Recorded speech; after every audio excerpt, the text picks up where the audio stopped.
Here I am showing you a very interesting moth. This belongs to a very interesting group, which is the tribe Lithosiini, which are commonly known as the lichen moths. Unique and interesting group of moth because of their larval feeding behavior. They exclusively feed on lichen and mosses and hence found abundantly in places where such lower plants or bryophytes exist. Most likely, the specimen we're looking at is belonging to the genus Miltochrista, and this is one of the largest genera, most species-rich genera of lichen moths, and in the family Erebidae. This lichen moths, particularly the genus Miltochrista, are small. They display an overall body color in shades of yellow, orange, and pale brick red.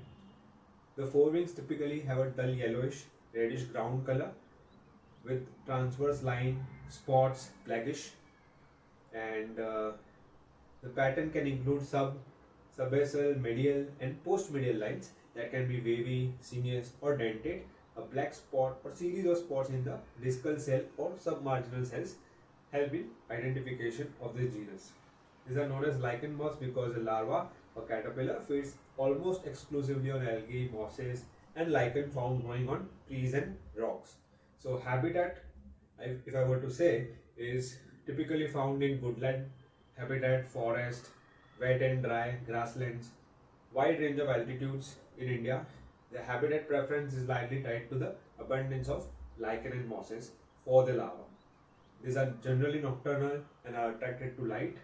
Adults typically fly during the summer months with flight periods varying by the species and location. Lastly, to address why are they called lichen moths, because of the caterpillars feeding on lichen. Now, why, if you ask, this lichen is important for the entire life cycle of this moth, not just during the caterpillar stage. So they feed on these lichens, which are abundant, which are free from competition. They contain some toxins which this moth has evolved to not just deal with but also sequester, which is helpful for the protection against predators and aposematism.